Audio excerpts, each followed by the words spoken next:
We are good to go? Yes. I'm audible, right? Yes, you're audible. Okay.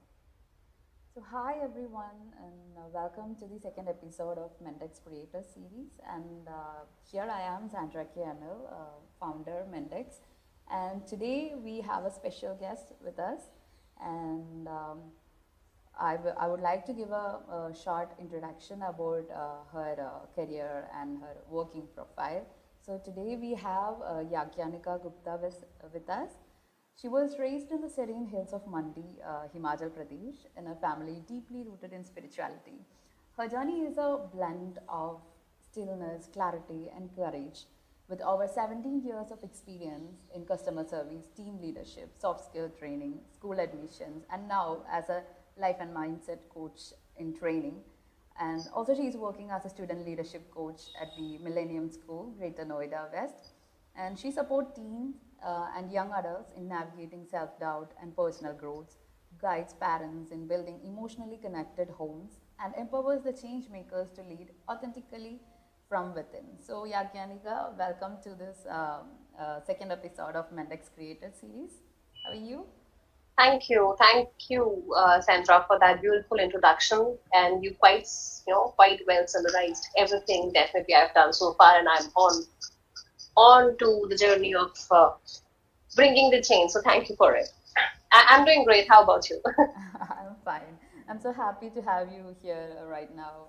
It's really um, grateful to have someone with this much years of experience with us. So I'm so happy. Thank you. I'm grateful. I'm grateful to be a part of it, and I hope that whatever conversation we are going to have, it helps the youngsters, if it brings some changes in them. So I think the purpose is met. Yeah. Yeah. So let's do it like a casual conversation, and I will take you through some of my doubts and some common doubts which were asked by many youngsters Mhm, through mhm, the several sessions of Mendex. So I would mm. like to start with the basics. Sure. Like, what are some daily habits at home or some small practices Mhm, which can be done by youngsters on mhm. a gradual basis so that they can build their confidence step by step, like some little Hmm. things that create big difference. Okay, that's a lovely question. And generally, if you see the patterns, it's always those small things done consistently is what makes a difference in a human, right?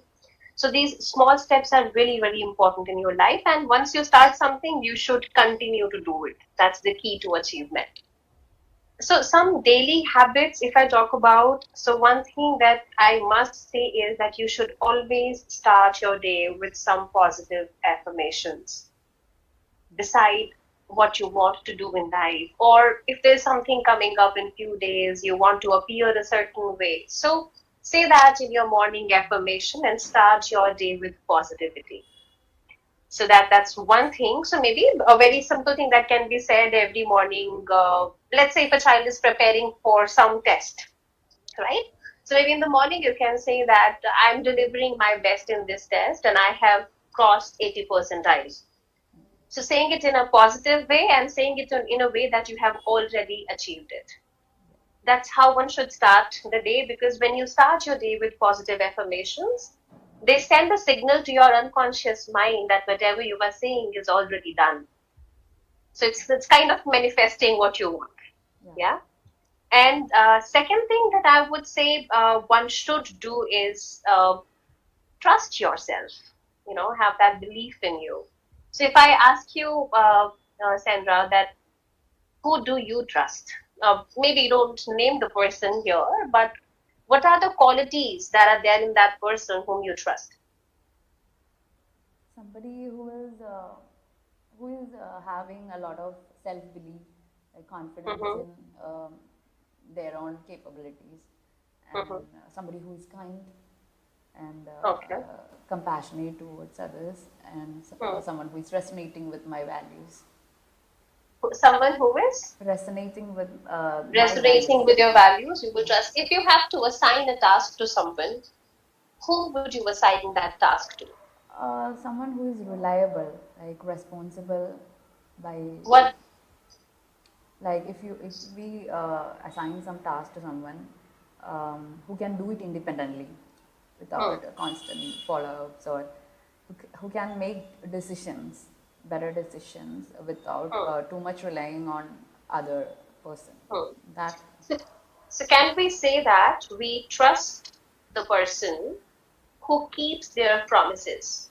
We yes, trust the indeed. people who do what they say. Yeah, that's what I meant by reliable. Someone Yeah, we yeah. can give it to. So, be it in your personal space or be it in your professional space, one quality that the person holds whom you can trust is that they keep their words. So, one thing that every youngster should do is they should keep their words to themselves. Yeah, if I have said that I will be studying 2 hours a day, or if let's say I'm somebody who is inclined towards sports, I want to get selected in maybe a football team. That needs practice. I say to myself that, I am going to ensure that I'm doing all my chores and I am dedicating 2 hours of practice to football. Once you have said it, keep your words. Trust. That's how you will build trust on yourself. And when you start trusting yourself, this process is like automated. So to summarize, two daily things, no, two things that to be done daily are: one is start your day with positive affirmations, and second is start building trust on yourself. That's a wonderful insight, especially the second one. I really loved it. I have a small doubt. Thank you. Like Okay. when we are delivering affirmation, some people find it difficult to have emotions while delivering the affirmation. Like they will be repeating these words, but something is contradicting with what they are Yes. saying and what they are feeling. How can we assist them? Very, very rightly said. And it happens, and especially in the beginning, they seem out of sync, right? Yeah. What you are saying does not match with what you are feeling inside. So, one thing to know is affirmations start working for you when you are congruent with what you are saying and what you are feeling inside, right? Now, I understand that what if I'm saying it, but I don't truly believe it, right?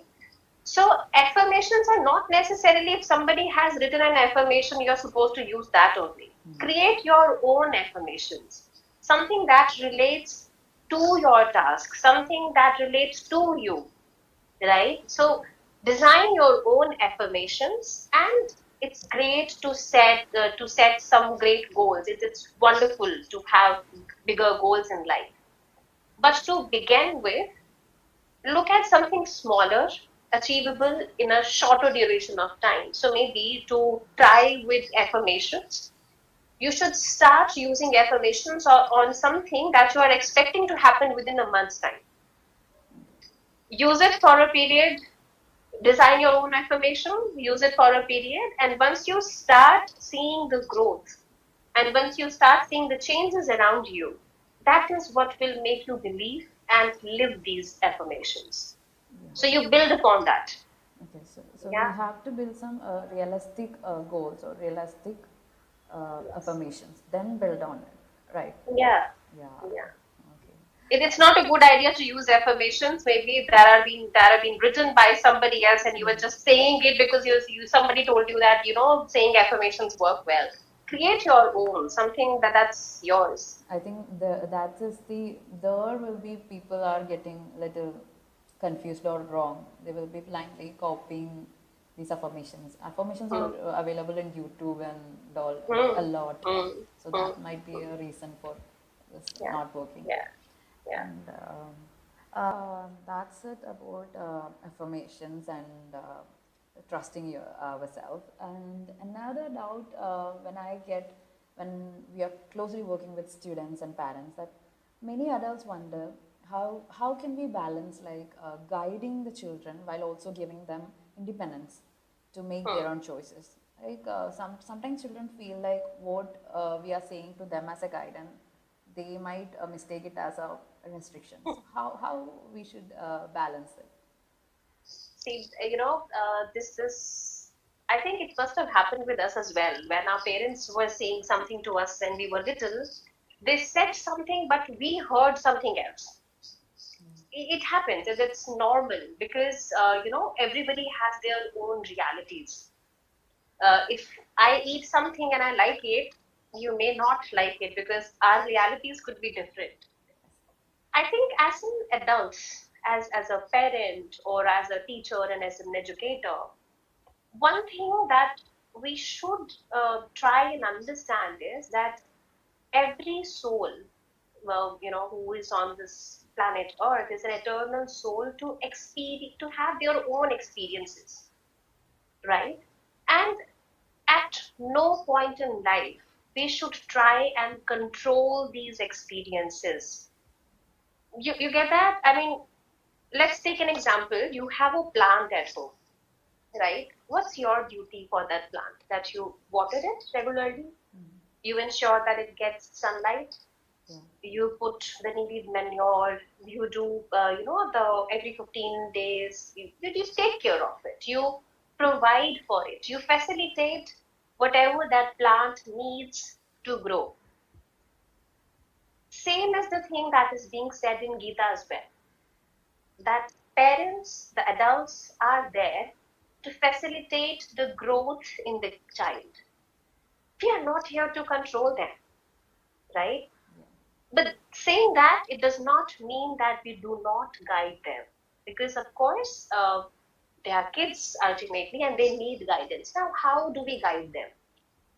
We need to start having some deep discussions with our kids. What happens is that nowadays, almost every parent is busy, occupied. We all have our jobs. Most of us are like in both the families of working. You don't have that kind of time.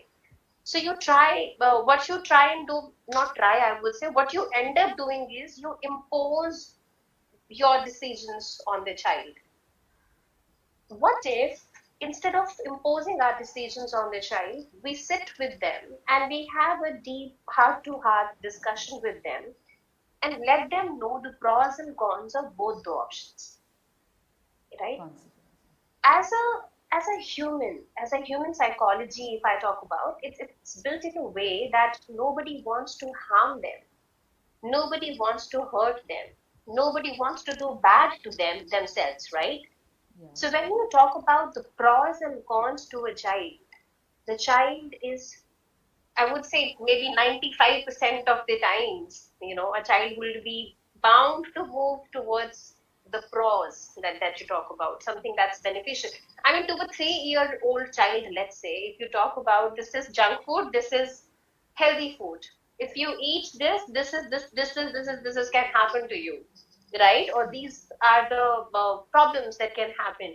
However, if you eat healthy, this is how you can nourish yourself and this is how you can become. Even a 3-year-old child can make a call that, okay, fine, I will eat this and not that. Where does the problem happen now? The problem happens when you tell a child not to eat pizza because it's junk food, but you yourself order it and you have it. Yeah. Yeah, Modeling. right? So guide them, tell them the pros and cons, and the biggest thing here is be aware of your own actions, be aware of your own words. Whatever we tell a child, don't talk back to me. Why are you shouting? But do we hear ourselves? Kids are just the mirrors. They're mirrors, right? A child would not be able to understand ki, it's my father, he can talk a certain way, but I'm a child and I can't talk like that. For them, if my father is talking like this is right. And if my father is talking it, if this is right, so can I talk like that. So it's about nurturing that plant, providing for the plant, whatever that plant needs, you facilitate that, and you watch your own actions, your own words, and you will see a completely different personality being groomed in front of you. Wonderful.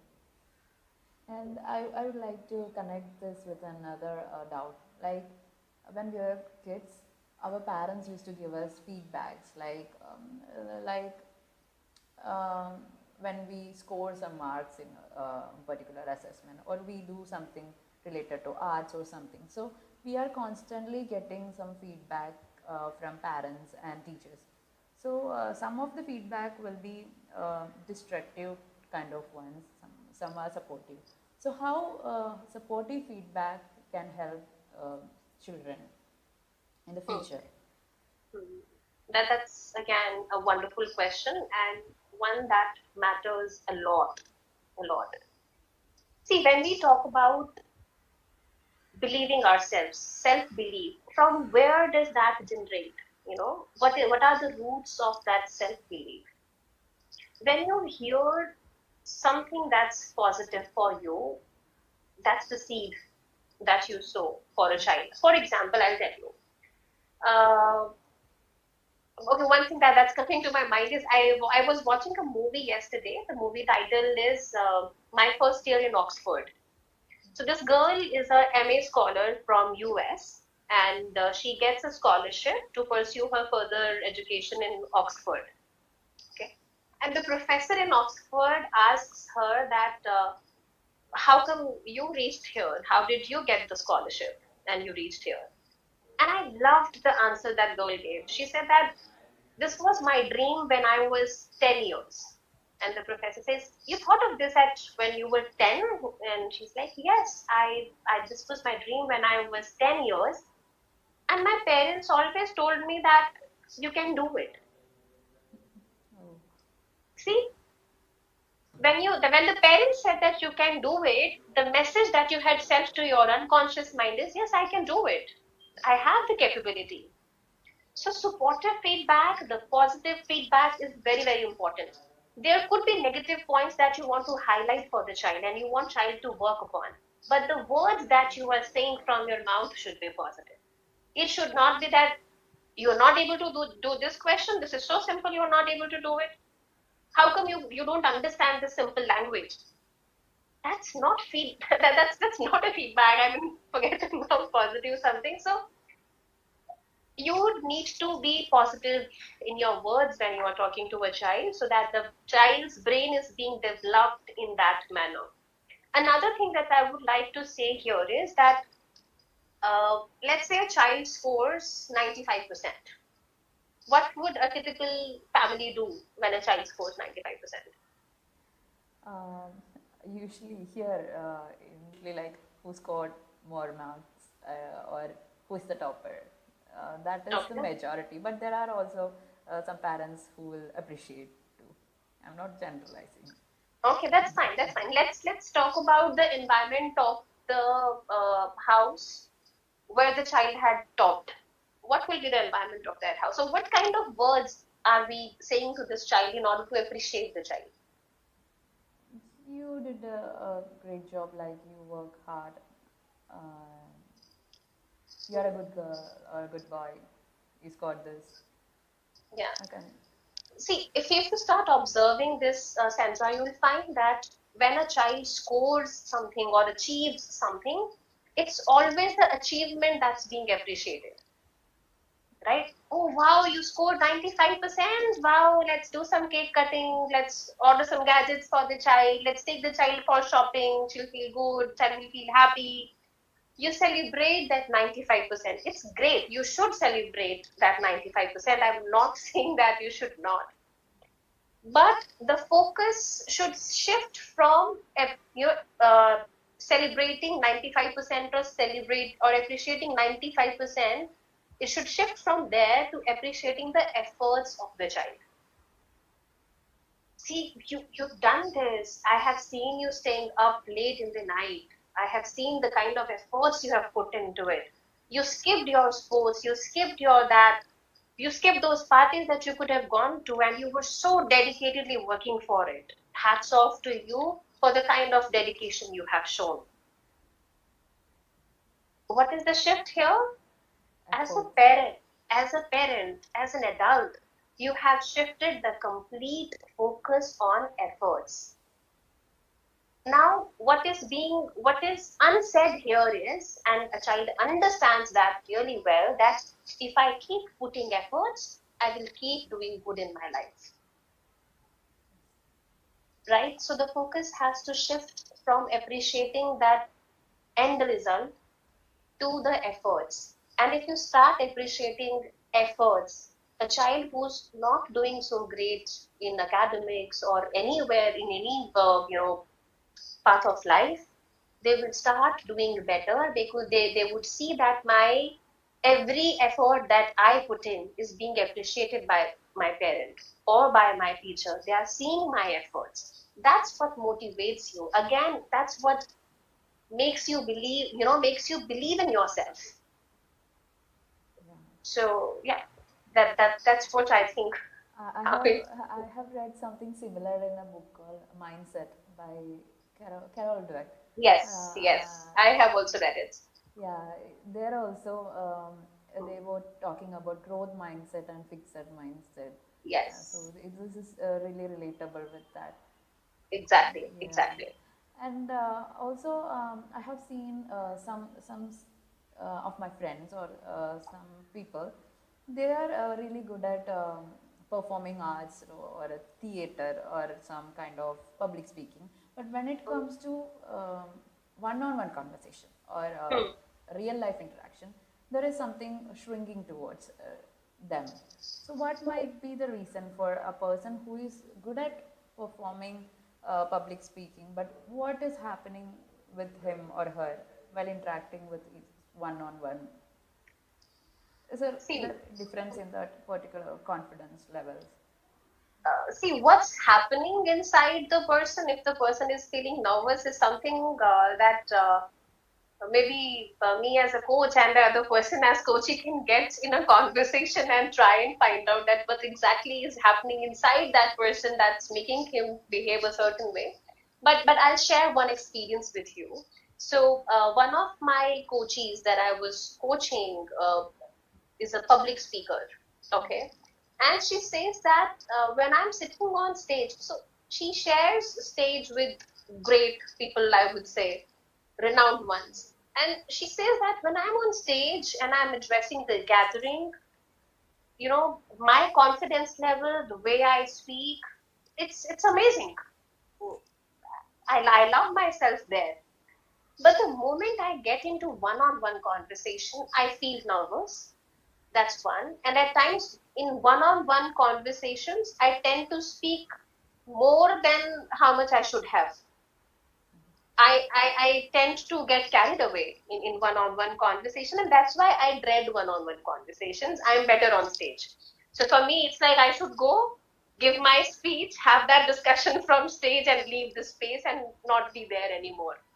That's the problem statement kind of she came up with. And while we were in the session, as we were exploring different things, different solutions, what can be done, what she came out with was that before getting into any one-on-one conversation, she will practice some chanting, and then she will enter in that one-on-one conversation. So basically, I would say a grounding exercise is what she thought could be a solution to herself, because language is not a barrier. She can speak well. Confidence is not a barrier. She has that. So something that she found as a solution was a grounding exercise. She chose to chant and get into a one-on-one conversation, or if in case she gets a question that she doesn't want to answer, or she feels that I can go overboard on this, she said that I will just chant thrice inside my heart, and I would know that how to proceed further. So solutions can be different for every person. But I would say that yes, grounding exercises work really well. So maybe you can calm yourself, take 3 deep breaths, and then start that conversation. And another thing is very, very interesting. I learned it a lot of years back. I would say that I was in ninth grade. I learned it. Whenever you feel nervous, there is a small yoga practice. It's like you breathe in and you raise your hands. And then when you exhale, when you breathe out, you do it with the pressure. You do it with pressure and you move your body down. Like I hope you're able to understand what I'm trying I to got say it. here. Yeah, so breathe in, exhale with pressure, and move your body as well with it. It releases the anxiety, the nervousness in you, and you gain your confidence back. So maybe that's something that one can try if they're struggling there. I have another question. Like some of my students have told me that they are very fluent in English when they are writing, or they can frame good sentences in their mind. But when they are talking to some person, they are overly conscious about the grammar or um, how they will sound to the other person. So this is also is this thing can be related to this nervousness when it comes to one.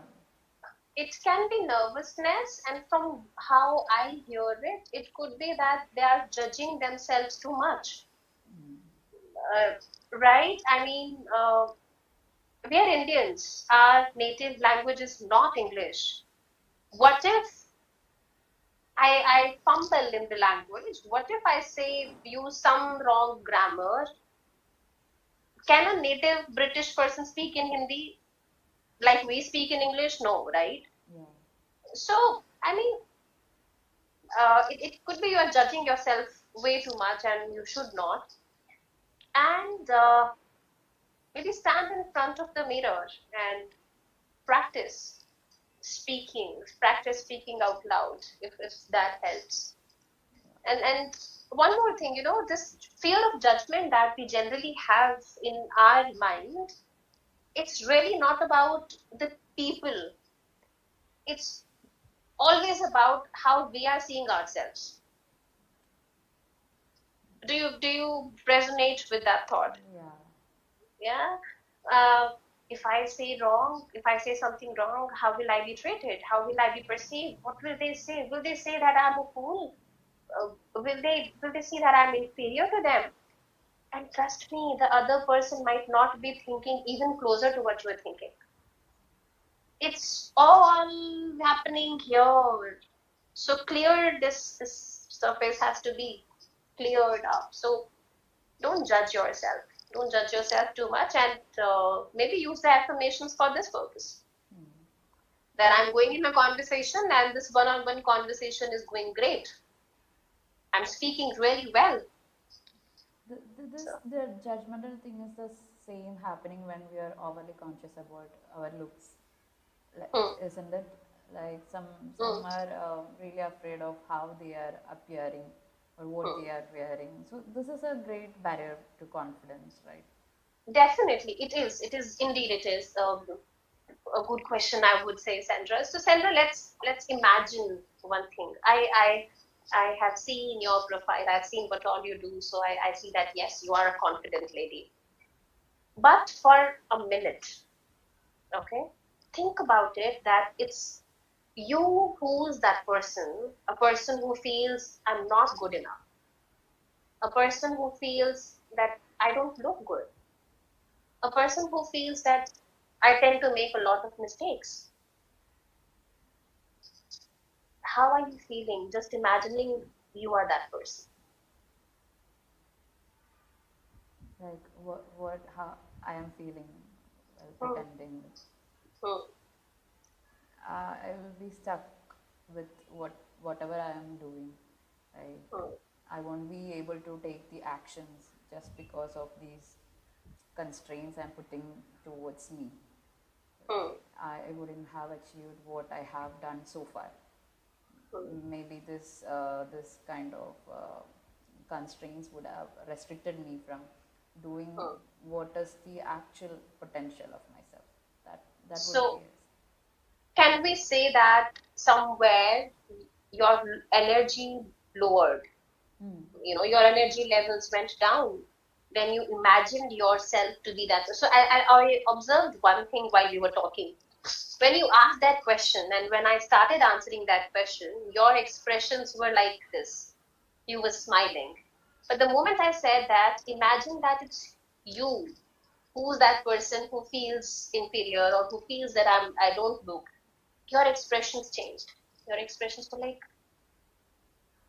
you know, I could see that. So when you are in that mental frame that I'm not good enough, I don't look good, or I don't speak good, or I tend to do mistakes, you you yourself are lowering your energy levels so much.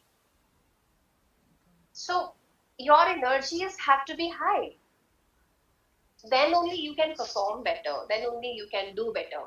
So in order to regain the self belief, again, maybe stand in front of the mirror, look into your eyes, and affirm yourself with positivity.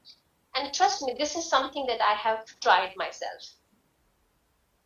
uh, stand in front of the mirror, look at yourself, and with a smile say that I look pretty.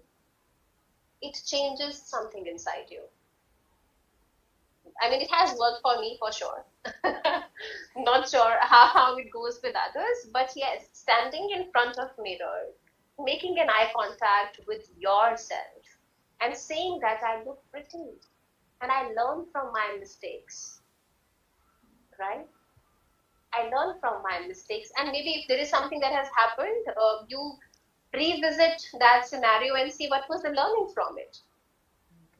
So affirm yourself positively, and again, as I said, it's about maintaining your energy levels, Okay.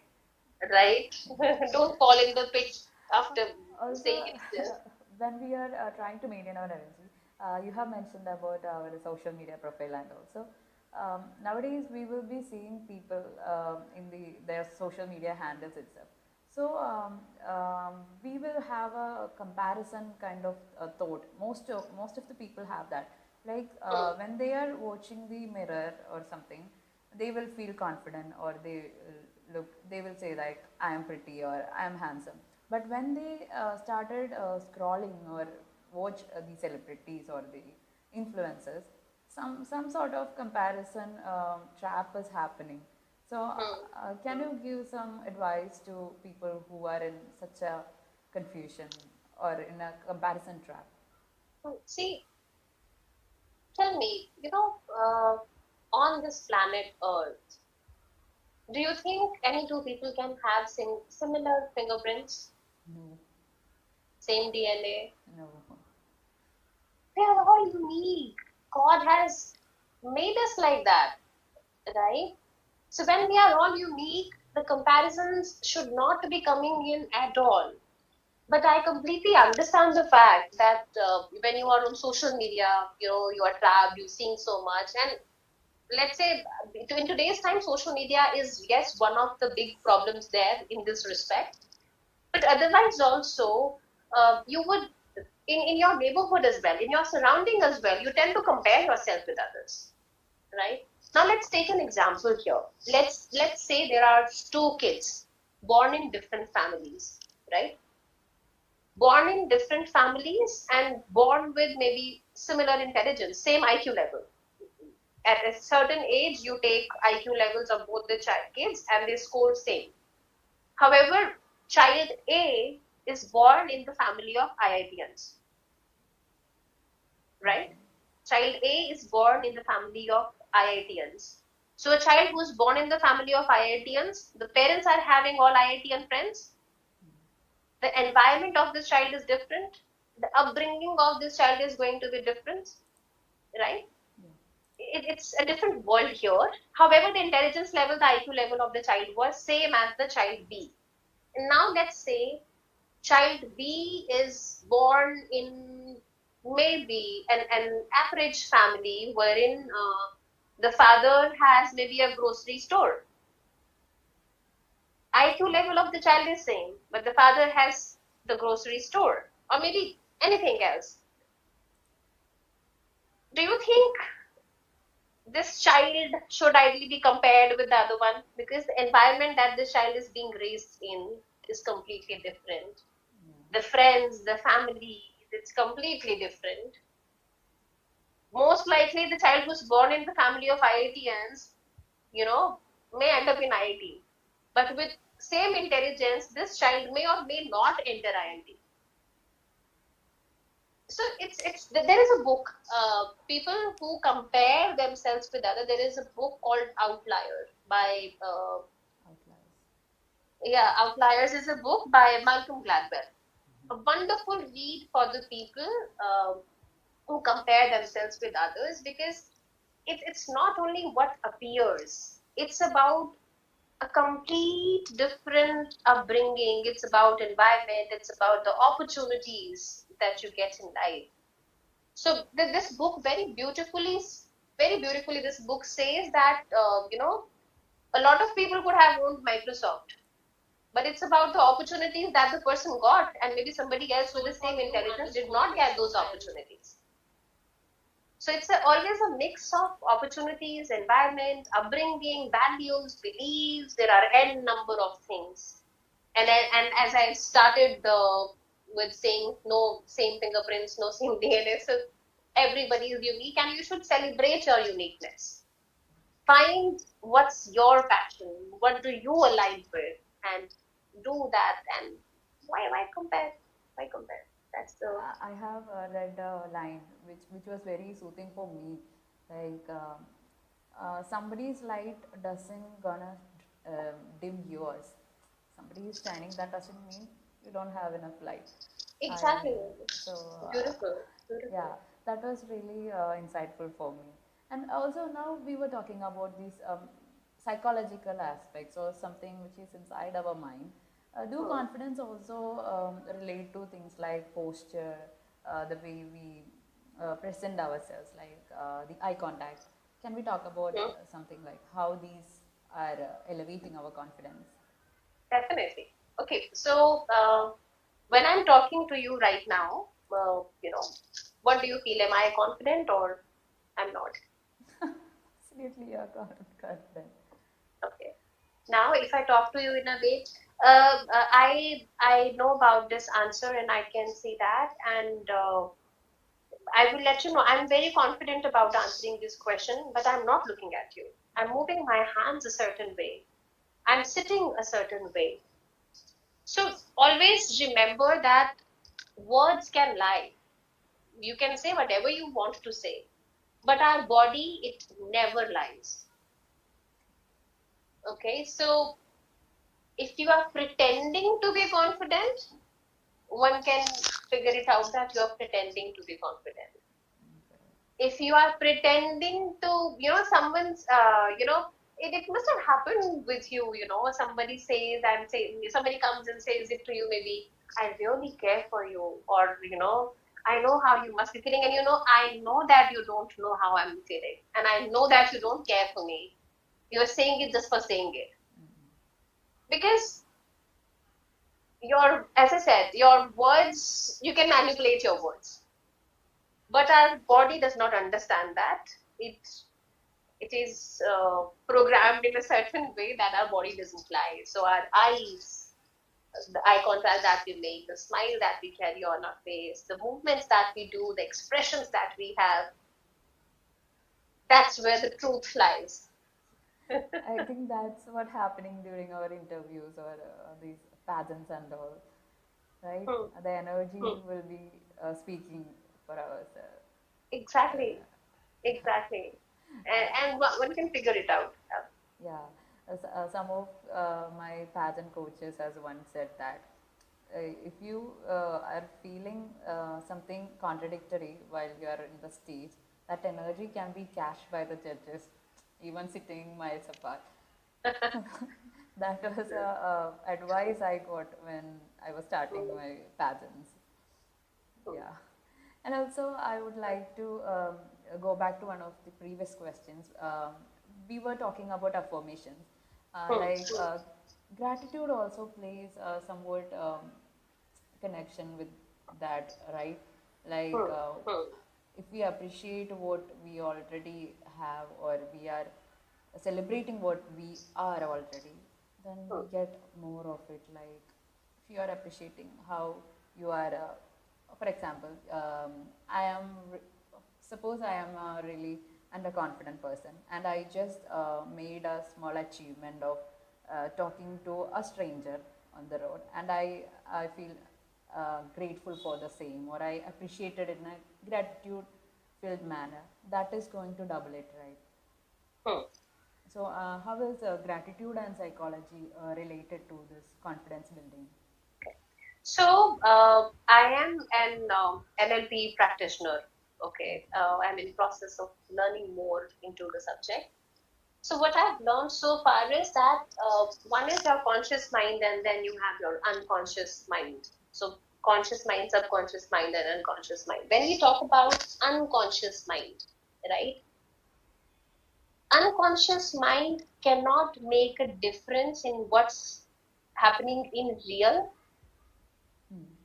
and what you are saying is imaginary. Okay.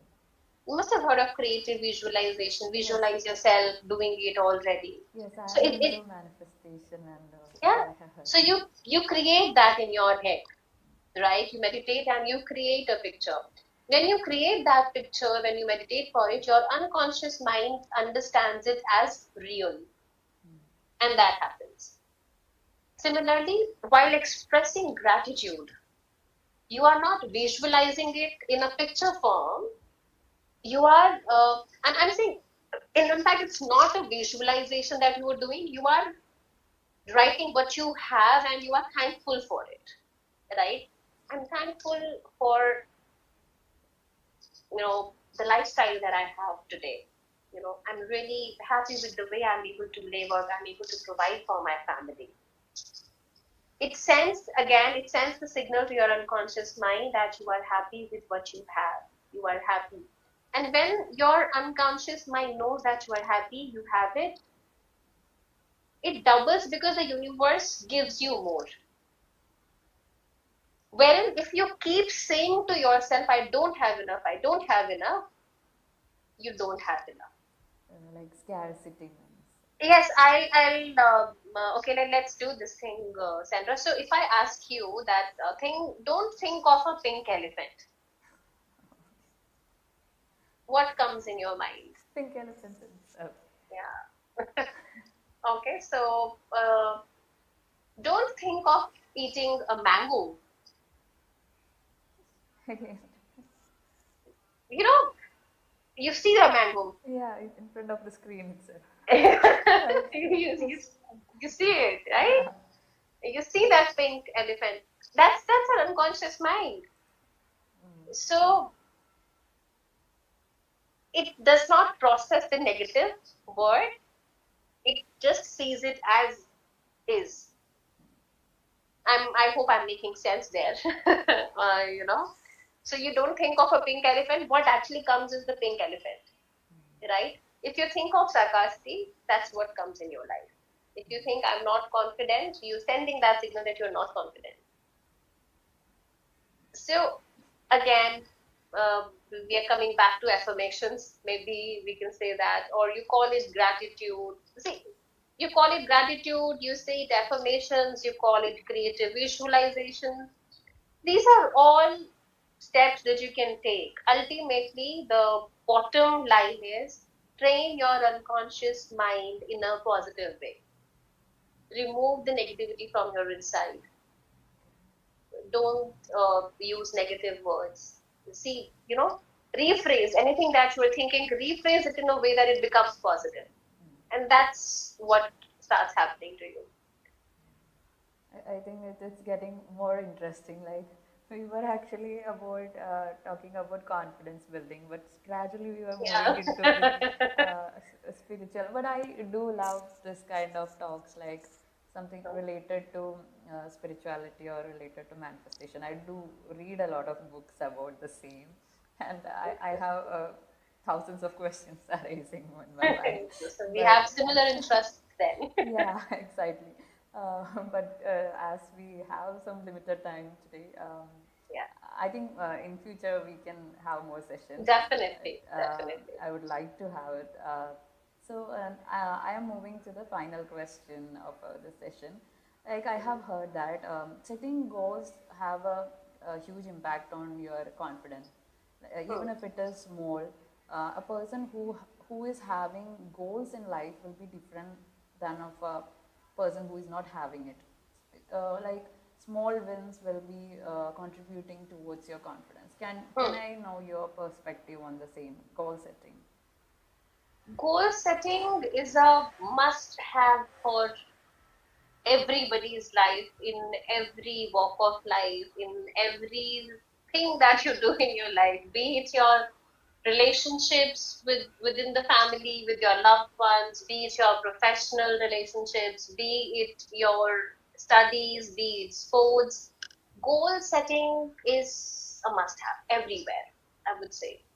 But what I have seen and observed is that when you set a goal for yourself, people tend to, I mean, they don't set the right goal. You understand? As in, for example, let's say you want to be a big businessman one day, and you say that I have set my goal that I will be a big businessman one day. For someone who's new to goal setting, it can be a great goal that I want to be a big businessman one day. But when you hear this goal, how do you feel about it? Okay, yeah, tell me. Right? It is about being a businessman, but business can be different, or Hmm. a Hmm. great businessman can also be different. Like, um, is he talking in terms of his personality or his uh, empire or the monetary benefits? That is not Hmm. clear. What is actually great for him? That part is not clear.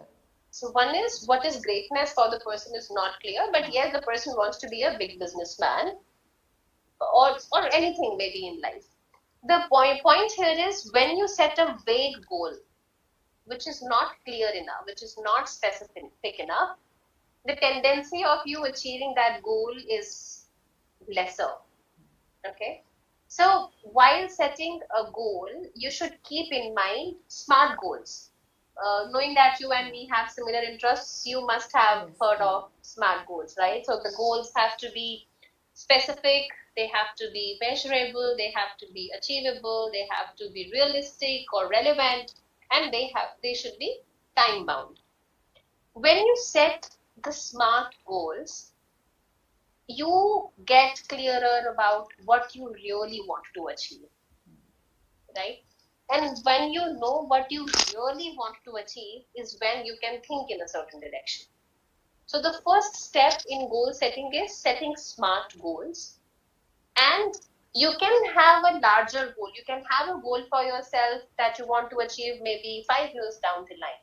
But breaking it down to small milestones is very important. As you said, those small goals, they play a crucial part in it. So using this smart way of, you know, creating your goals, one should create a goal. The next step is grow model. So in coaching, we use grow model, wherein the G stands for goal. So using SMART, you have created a goal that becomes your G. You have a goal now. Second is R.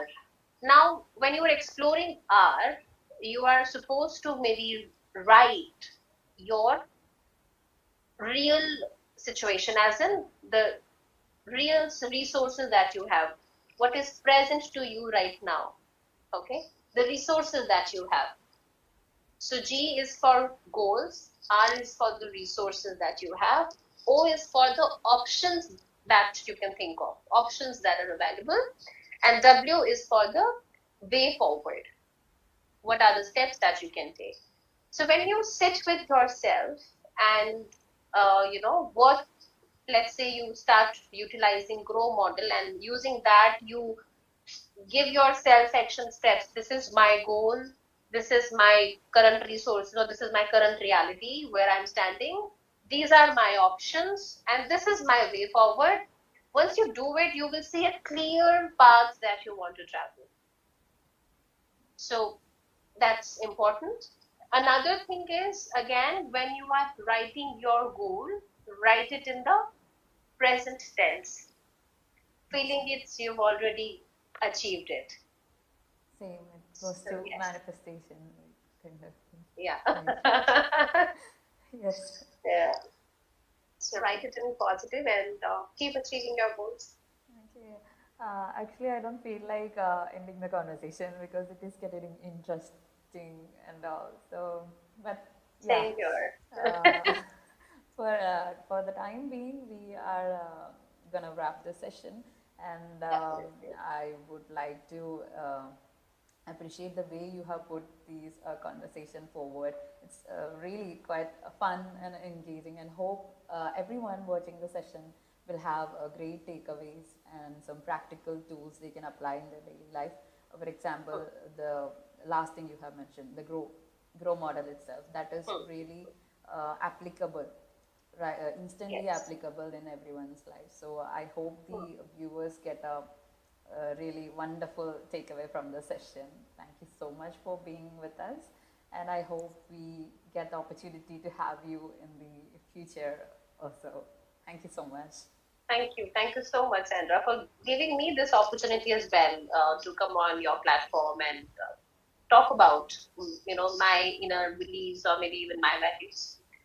And it's indeed has been a lovely conversation with you. You are a great host, I must say. Thank you.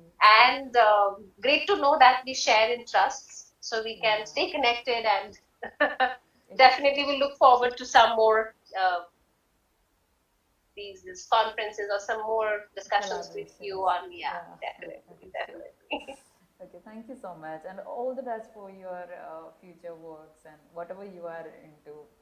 May it will become successful and you will be Thank you happy. so much. Thank you so much. I'm grateful for the blessings. Thank you. Have a nice day. Okay. You too.